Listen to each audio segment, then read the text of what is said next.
I never thought I'd be starting over at 69. You get to a certain age and you like to think you're done with surprises, the bad kind anyway. Yet here I am, sitting at my kitchen table, a pile of tax papers scattered around me like confetti from a party I wasn't even invited to. It's a peculiar feeling having your world collapse in slow motion, with each piece of paper like a hammer blow to the life I thought I had built. I met Linda when I was 30, and back then she was everything I ever wanted. Smart, driven, with a smile that seemed to light up every room she walked into. We were both big on dreams, building a life, traveling, making something of ourselves. Those were our golden years, or so I thought.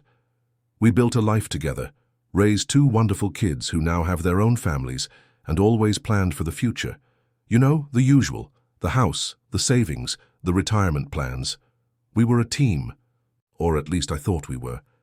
The first hint of trouble came with a letter from the IRS.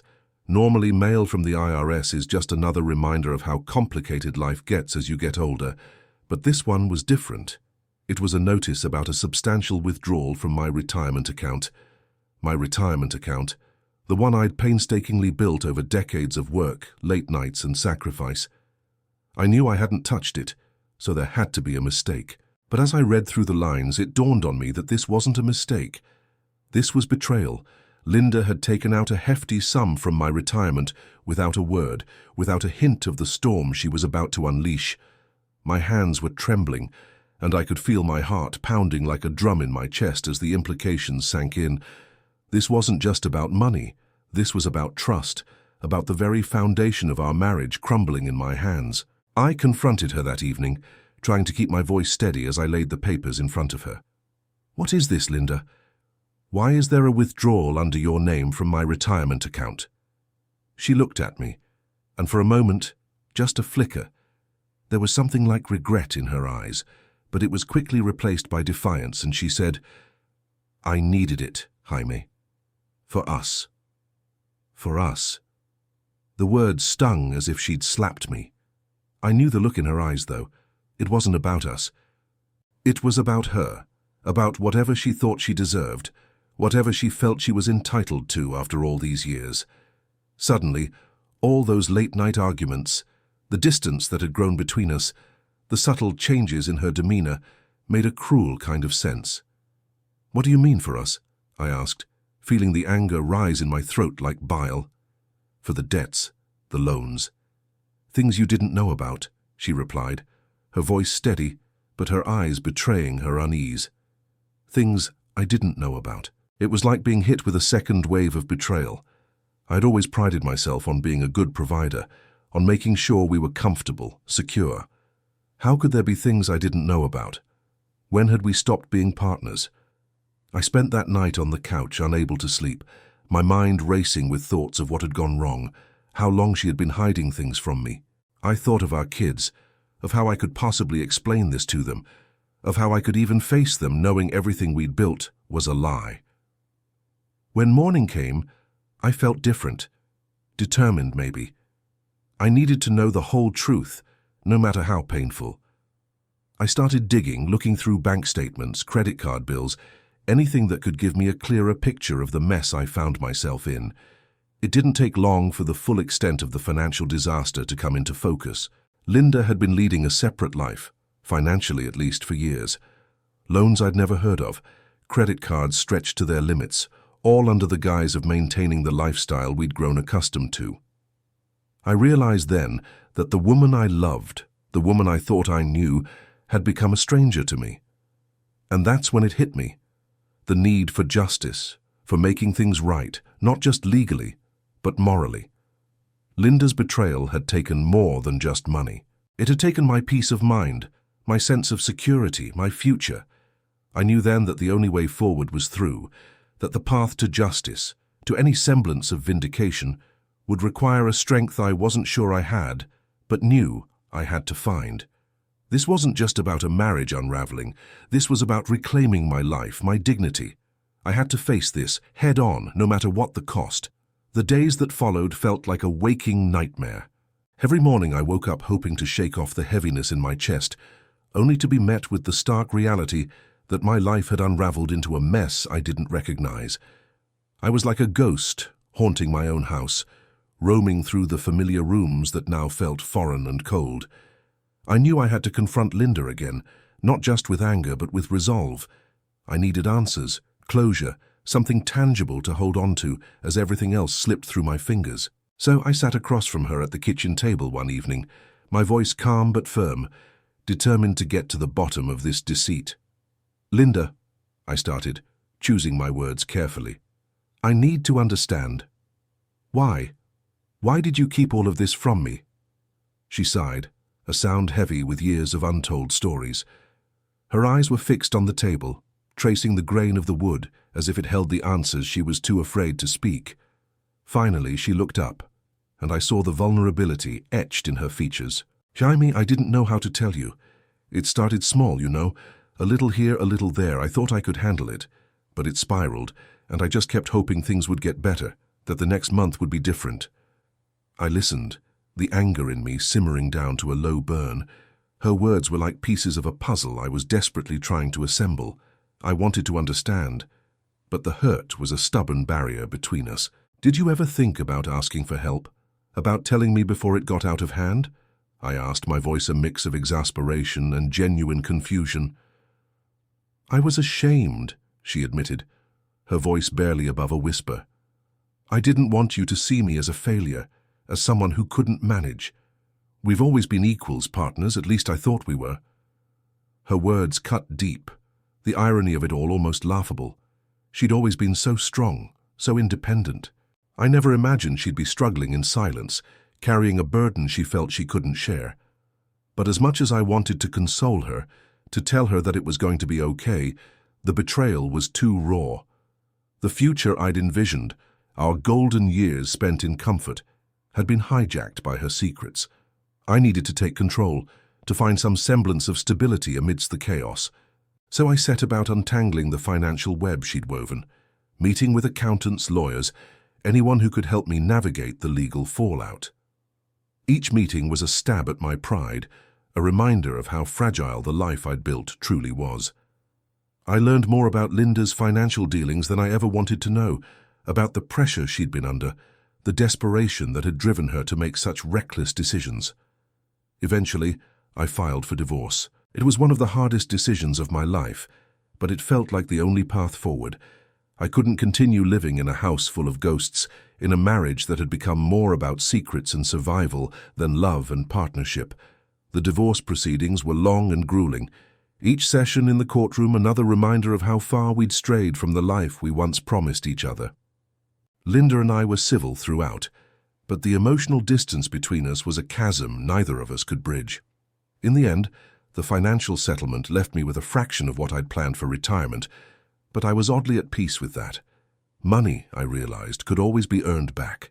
Trust once broken was a scar that would take much longer to heal. As the months passed, I started to rebuild.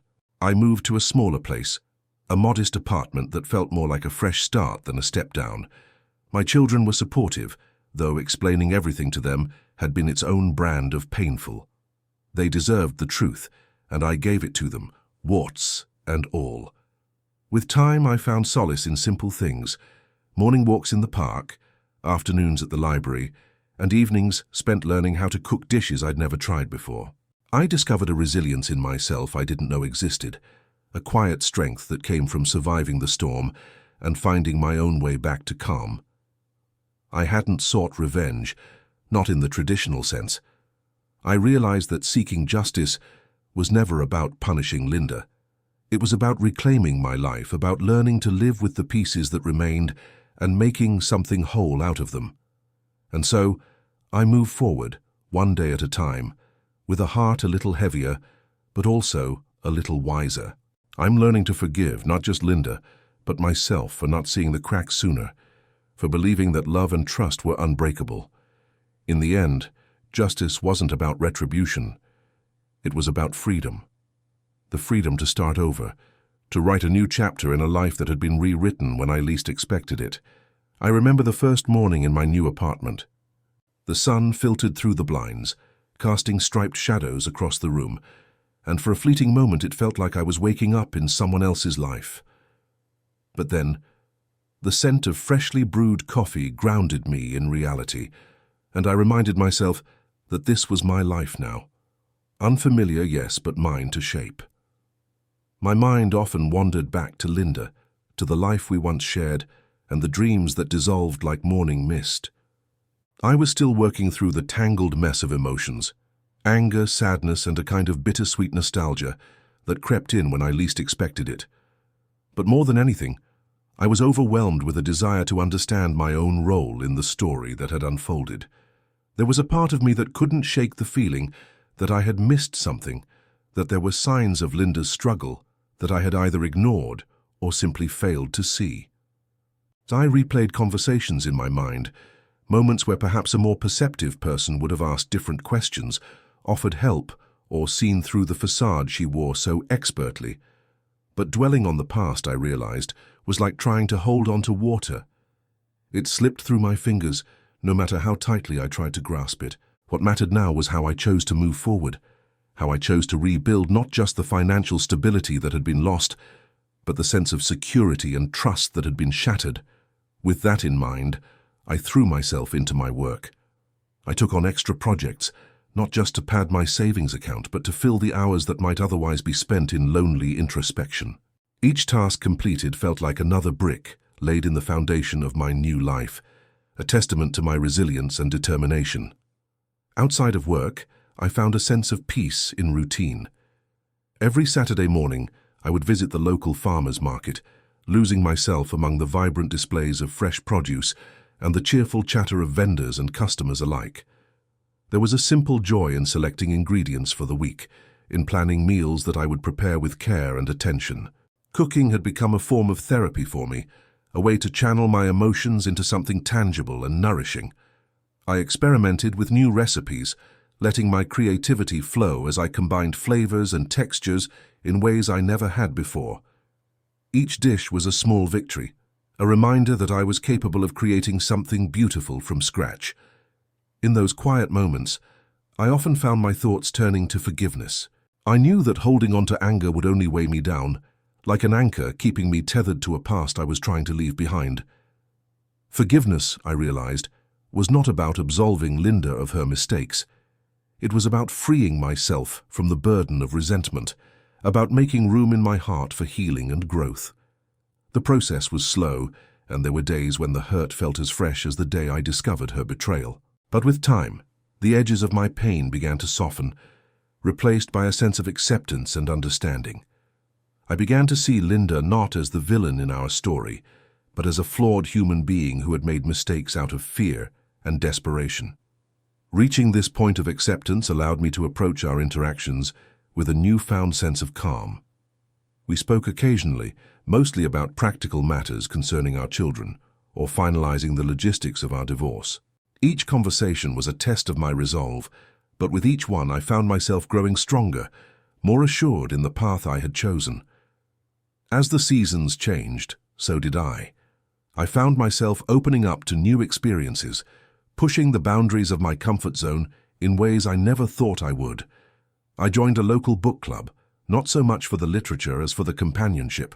The members welcomed me with open arms, and I found solace in the shared discussions and laughter that filled each meeting. Through these small steps, I began to build a community around me, a network of friends and acquaintances who offered support and companionship as I navigated this new chapter of my life. Their presence was a balm to my soul, a reminder that I was not alone in my journey. And so, as I sit here now, writing these words and reflecting on the road I've traveled, I find myself filled with a sense of gratitude. Gratitude for the lessons learned, for the strength I discovered within myself, and for the opportunity to start anew. The future is still uncertain, and there are days when the weight of it all feels overwhelming.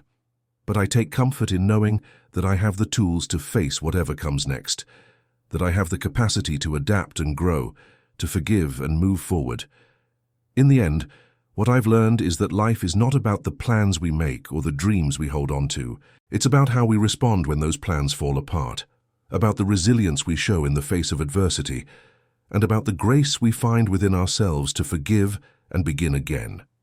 And so, I embrace this new chapter with open arms, ready to write a story that is uniquely my own, As the weeks turned into months, the new normal began to feel less like an unwelcome intruder and more like an old friend, familiar and ever-present. My apartment, once a cold, unfamiliar space, gradually transformed into a sanctuary. Each piece of furniture, every photograph on the wall, spoke to a life I was actively creating. One decision, one small act at a time. One Sunday morning, as I sat at the kitchen table with a steaming mug of coffee, a thought struck me. It was as if the pieces of a puzzle I had been struggling with in my mind for so long finally came together. I realized that while I had been working tirelessly to rebuild my life from the debris of betrayal and loss, I had also been resisting something deep within me, a yearning to confront the past, not to dwell in it, but to understand it truly. A part of me had always wondered about the depth of Linda's actions, the lies, the deceit, and the financial ruin she had orchestrated. To her, it might have been a desperate attempt to grasp some fleeting sense of freedom, or perhaps a misguided effort to escape a life she felt trapped in. But to me, it was a betrayal that cut so deeply I had feared it would leave scars that would never fade. And yet I had come to a place where the anger had dulled, replaced by a quiet curiosity. What had truly driven her? Did she ever imagine the damage that would unfurl in the wake of her choices? These questions lingered in my mind, demanding answers, not to reopen old wounds, but to finally let them heal. With a renewed sense of purpose, I reached out to Linda. We met in a small cafe, a neutral ground where we could speak freely, away from the shadows of our shared past. I arrived early, nerves buzzing beneath my skin like static electricity. I ordered a coffee and tried to steady myself, focusing on the rhythmic clinking of cups and the gentle hum of conversations around me. When Linda walked in, I was struck by how much she seemed the same, yet different. There was a tension in her posture, a hesitance in her step, as if she too was bracing for a confrontation with the ghosts of our past. We exchanged pleasantries, the words feeling strangely formal and distant, like echoes of a life that once was. As we settled into our conversation, I could sense her apprehension mirror my own. We talked about our children first, a safe subject, our love for them a common ground that had remained steadfast amid the chaos. Then, slowly, carefully, I steered the conversation toward the heart of the matter. "I've been doing a lot of thinking," I said, my voice steady but soft. "About everything that happened. I need to understand, Linda, not to blame or reopen wounds, but to truly understand." She looked at me then, really looked, and I saw a flicker of something in her eyes, regret, maybe, or acknowledgement. She drew a deep breath, and for a moment I thought she might turn away, brush off my questions. But instead, she began to speak. It was a story I had heard before in fragments, but never in its entirety. She spoke of feeling trapped, of fear and uncertainty that had clouded her judgment. There was a financial strain she hadn't shared with me, a web of debt that spun out of control. She admitted to feeling ashamed, unable to ask for help, choosing instead to resort to desperate measures. "I didn't handle it the right way," she confessed, her voice barely above a whisper. "I was scared and I didn't know how to face it with you." Her words hung heavy between us, a painful admission that nevertheless brought a sense of relief. It didn't erase the hurt or the consequences of her actions, but it gave shape to the shadows that had long haunted me. I realized then that understanding her reasons didn't mean excusing them. It meant acknowledging the complexity of the human experience, the fallibility we all share. We parted on amicable terms, a sense of closure finally settling over us like a gentle rain. It wasn't an ending marked by bitterness or unresolved anger, but rather a quiet acceptance that our paths, once entwined, now diverged in separate directions. Walking back to my apartment, I felt lighter. The weight of unanswered questions had lifted, leaving room for new beginnings unburdened by the past. I realized that understanding was not about finding blame, but about finding peace within myself. Life, with all its unpredictable twists and turns, continued to unfold in ways I couldn't always foresee. But I welcomed it, confident in my ability to navigate whatever lay ahead. I had learned to embrace uncertainty, to find beauty in the chaos and strength in vulnerability, And so I moved forward, ready to embrace whatever came next. I was no longer defined by the betrayal that had once shattered my world, but by the resilience and grace with which I had chosen to rebuild it. The future, I knew, was mine to shape, a canvas of infinite possibility, waiting for me to paint my own story. In the weeks that followed my meeting with Linda, I found myself in a peculiar state of reflection, oscillating between moments of introspection and bursts of newfound energy. It was as though confronting the past had unlocked a reservoir of strength I hadn't realized I possessed. I began to look at the world around me with fresh eyes, eager to explore the possibilities of a life untethered from the shadows of betrayal. One afternoon, as the golden light of autumn filtered through the leaves, I decided to take a stroll through the park near my apartment. The air was crisp, carrying the faint scent of earth and decay that accompanies the season's change. It was a reminder of cycles, endings giving way to beginnings, and it felt appropriate, almost poetic, given the transformation I was undergoing. As I walked along the path, I noticed an art class gathered under a large oak tree. The instructor, a woman of perhaps 50 with paint-splattered jeans and a warm, engaging smile, was demonstrating brush techniques to a small group of students. I lingered at a distance, curiously observing the interplay of colors on their canvases. There was something captivating about the scene, the way each student interpreted the same view differently, each brushstroke a testament to their unique perspective. It reminded me of my own journey, the way I had come to understand my past not as a series of fixed events, but as a narrative I had the power to reinterpret, to learn from and grow. The instructor caught my eye and waved me over. "Feel like joining us?" she called out, her voice inviting and without pressure. At first I hesitated, unsure if I belonged in this group of budding artists, but something in her demeanor, a genuine warmth, a lack of judgment, nudged me forward. "I haven't painted since college," I admitted, taking a seat on the grass and accepting the brush she handed me. The canvas in front of me was blank, a stark reminder of the creative potential within us all. "Art is about expression, not perfection," she said with a reassuring smile. "Just let your heart guide you." I spent the next hour immersed in the process, the world around me fading as I dipped my brush into vibrant colors and let them dance across the canvas. There was a freedom in the act of creation, a cathartic release that felt both foreign and familiar. With each stroke, I felt layers of my former self peeling away, revealing something raw and genuine beneath. As the afternoon waned, I stepped back to examine my work, a chaotic swirl of colors that somehow captured the essence of my journey. It wasn't a masterpiece by any means, but it was honest, a reflection of my soul laid bare on canvas. The instructor, whose name I learned was Susan, approached and studied my painting with an appreciative nod. "You've got a natural sense of emotion in your work," she remarked. "Keep exploring that." I thanked her, feeling a warmth spread through me, not just from her words, but from the realization that I had found another piece of myself in this unexpected encounter.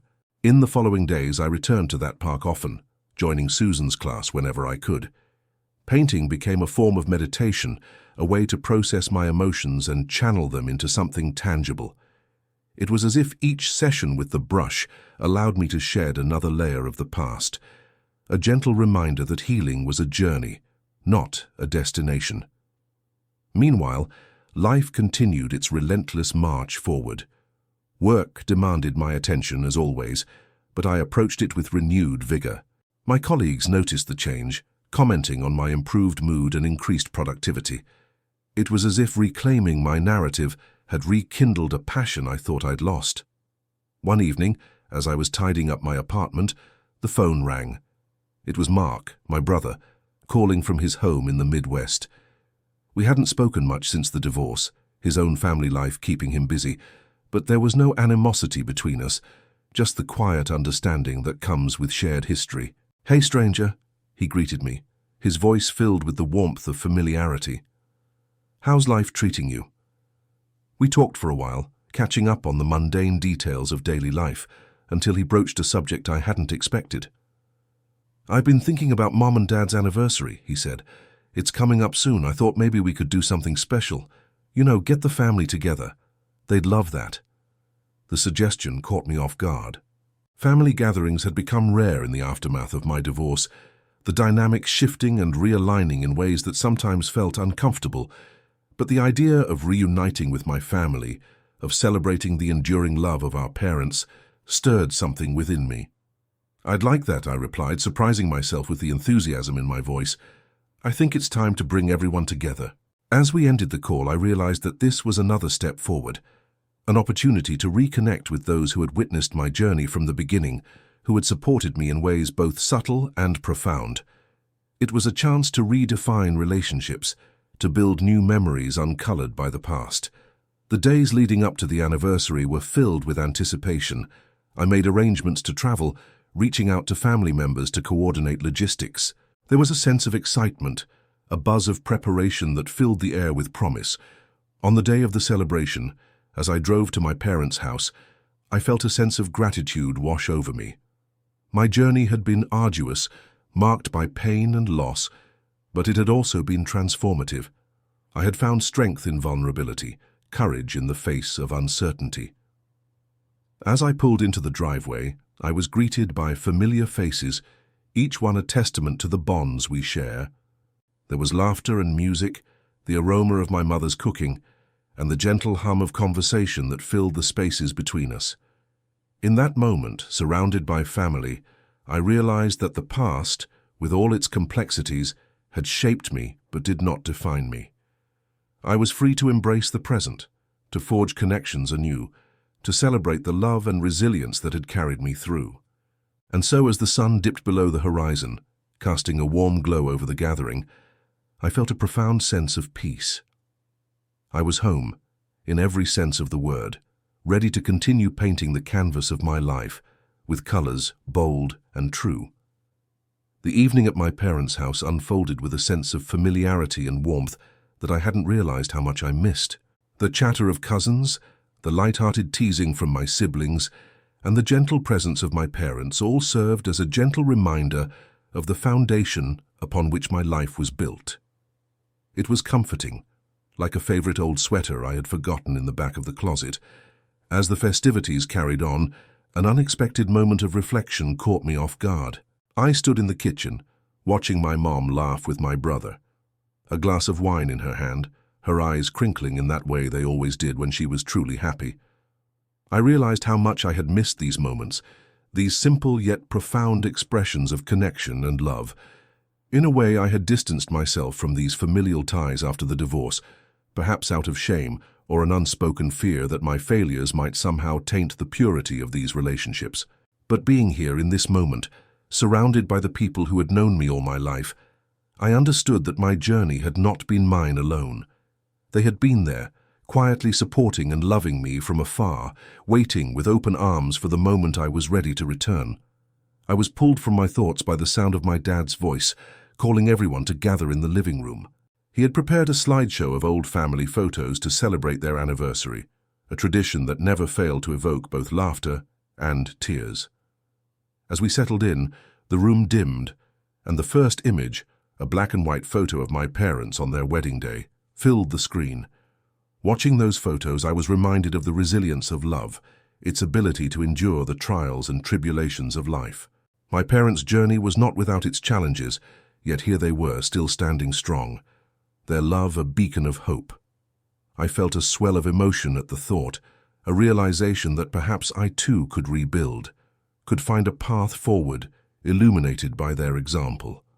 As the slideshow drew to a close, my dad stood to say a few words. His voice, though a bit shakier with age, carried the same weight and sincerity I had always admired. "We started our journey together all those years ago with a promise to love and support one another," he said, glancing at my mom with a tenderness that spoke volumes. "And looking around this room, seeing all of you, our children, our grandchildren, I realize just how beautifully that promise has unfolded. Our family is our greatest achievement, and it's a testament to the love we've shared." His words resonated deeply, not just with me, but with everyone present. I saw nods of agreement, heard murmurs of appreciation, and felt a collective understanding that the bonds we share are the true legacy of our parents' love. Later that night, After the laughter had faded and the guests had left, I found myself sitting alone on the back porch, the cool night air a welcome contrast to the warmth of the day's events. I sat quietly, sipping a cup of tea, staring up at the stars scattered across the sky like diamonds on velvet. I felt a sense of peace wash over me, a quiet contentment that I hadn't experienced in a long time. It was then that a new resolve took root within me. I realized that while my past had been marred by betrayal and loss, it didn't have to dictate my future.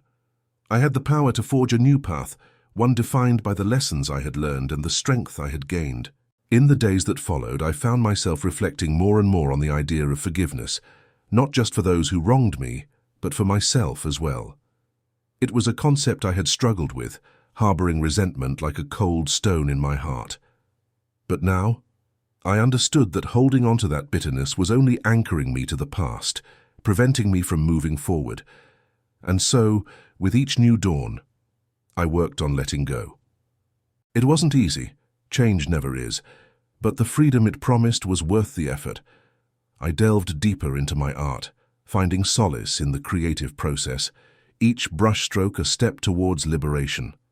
I reached out to friends I had lost touch with, mending fences and rebuilding bridges. I even began to entertain the idea of new relationships, though I knew that would take time. My life, once consumed by the shadows of betrayal and loss, was slowly being repainted with brighter hues of hope and possibility. The canvas of my existence, once marred by dark, chaotic swirls, was transforming into something vibrant and full of promise. And as autumn gave way to winter, I found myself standing on the precipice of a new chapter, ready to embrace whatever lay ahead with open arms and a hopeful heart. As winter settled in, the days grew shorter and the nights colder, but inside me a warmth began to blossom. I spent my evenings in the small studio I had set up in my apartment, surrounded by canvases and the smell of oil paint. The act of creation became my sanctuary, a place where I could lose myself in colors and forms, leaving behind the weight of past grievances. One evening, as I was cleaning my brushes, the phone vibrated on the table, a message from a number I hadn't seen in a long time. It was Greg. Just seeing his name on the screen brought a rush of emotions, a mix of anger and sadness, but also a strange curiosity. Curiosity about why, after all this time, he felt the need to reach out. "Hey, I know it's been a while. I've been thinking about everything that happened. Can we talk?" I stared at the message for a long time, unsure of how to respond. Part of me wanted to ignore it, to leave the past where it belonged. But another part of me, a part that had grown stronger thanks to my family and the healing I'd begun, wanted closure. This was a step I hadn't anticipated, a confrontation I wasn't sure I was ready for, yet maybe it was necessary for me to truly move on.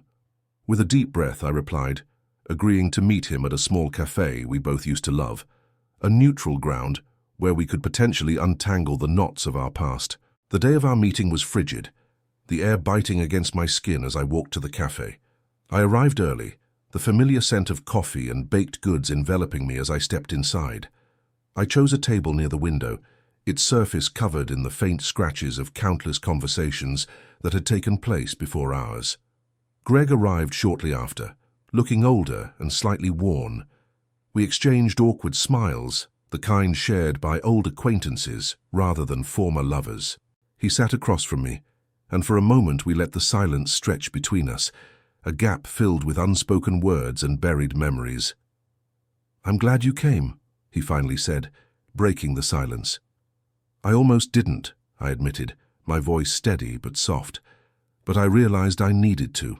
He nodded, his eyes reflecting a mixture of regret and relief. "I wanted to apologize," he began, "for everything, for the betrayal, for the lies. I know it's too late to undo the damage, but I couldn't keep living without trying to make amends." Hearing his apology, a sincere one this time, was like releasing a breath I didn't know I'd been holding. I didn't need him to justify his actions or to offer excuses. I just needed acknowledgement, and perhaps in some twisted way so did he. "I appreciate that," I replied, my tone measured. "And I've been working on forgiving you, not for your sake, but for mine." Holding on to the hurt was only keeping me stuck. He looked down, nodding as if my words resonated with something inside him. I've been doing some soul-searching too. I lost a lot when I lost you, more than I realized at the time. The conversation flowed more easily after that, each word chipping away at the animosity that had once seemed insurmountable.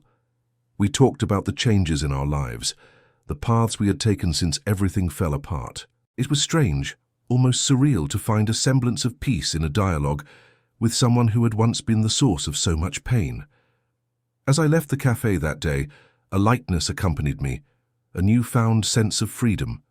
The conversation hadn't been a magic fix, nothing ever is, but it was a step, a significant one, toward releasing the past and embracing the future.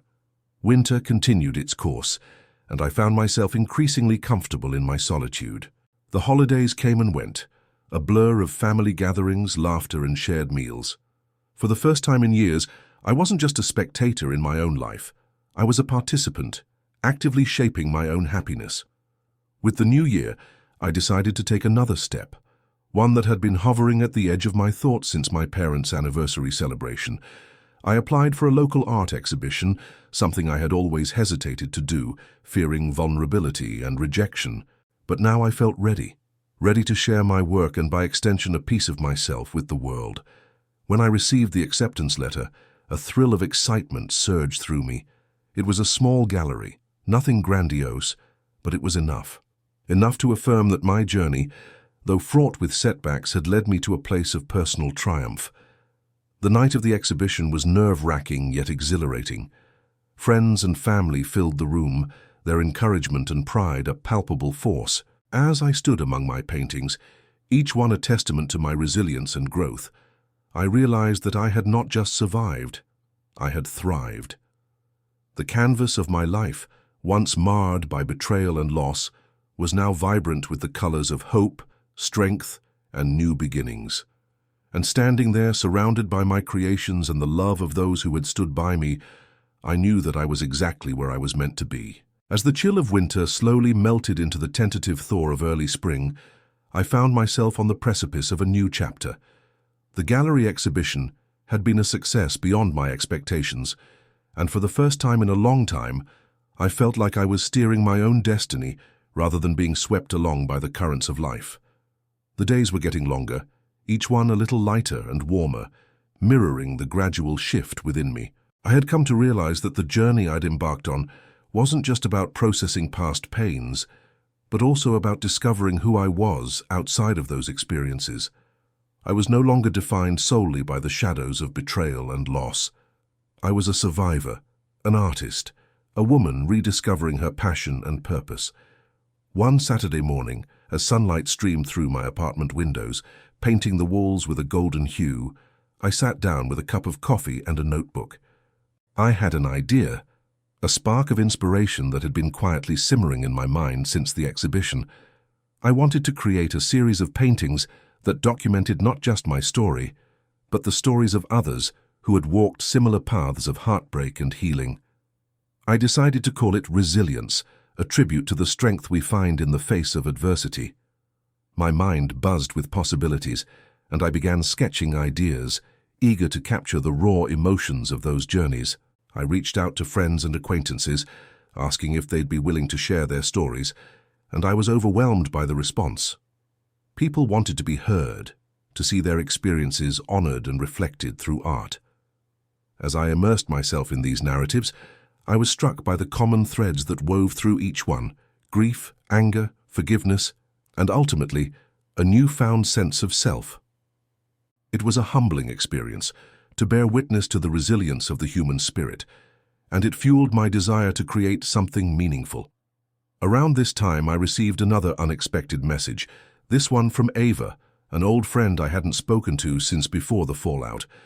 We had drifted apart, our lives moving in different directions, but seeing her name on my phone screen brought a smile to my face.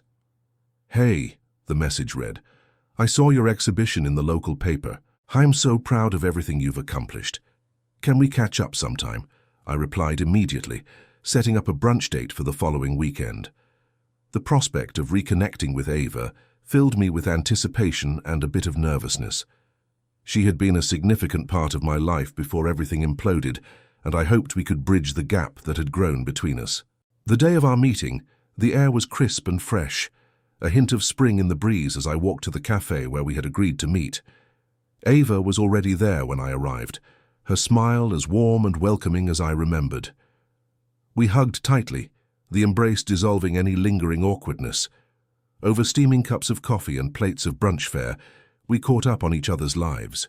Ava spoke about her new job, her recent travels, and the small joys and challenges that had punctuated the past few years. I shared my journey, the ups and downs, and how art had become both my refuge and my voice. "I always knew you had it in you," Ava said, her eyes shining with sincerity.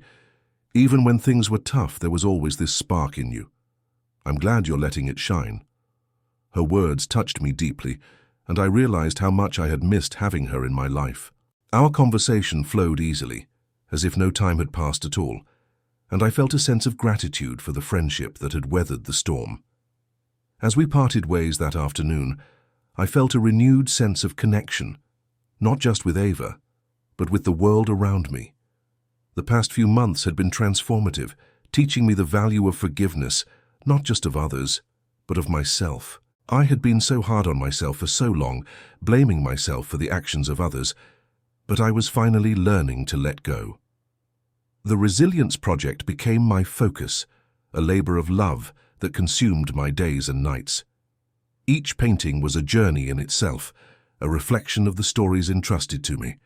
I poured my heart into the work, layering colors and textures to evoke the depth of emotion behind each narrative. As the series began to take shape, I felt a sense of fulfillment that was both exhilarating and humbling.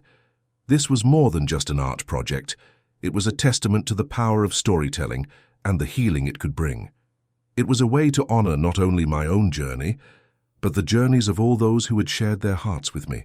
In the process, I discovered a new kind of strength within myself, one that had been forged in the fires of adversity and tempered by the bonds of friendship and community. I had learned that healing wasn't a solitary endeavor. It was something we did together, through shared experiences and mutual support. As I stood before the completed series, I felt a profound sense of peace. The canvases, filled with the colors of pain, hope, and renewal, were a testament to the resilience of the human spirit. And as I prepared to share this work with the world, I knew that I was ready for whatever came next, ready to embrace the future with open arms and an open heart. The journey was far from over, but I was no longer afraid of what lay ahead. With each stroke of the brush, each story captured on canvas, I was reminded of the strength that resided within me and within all of us. And as the sun set on the horizon, casting a warm glow over my studio, I felt a deep sense of gratitude for the path I had walked and the one that stretched out before me.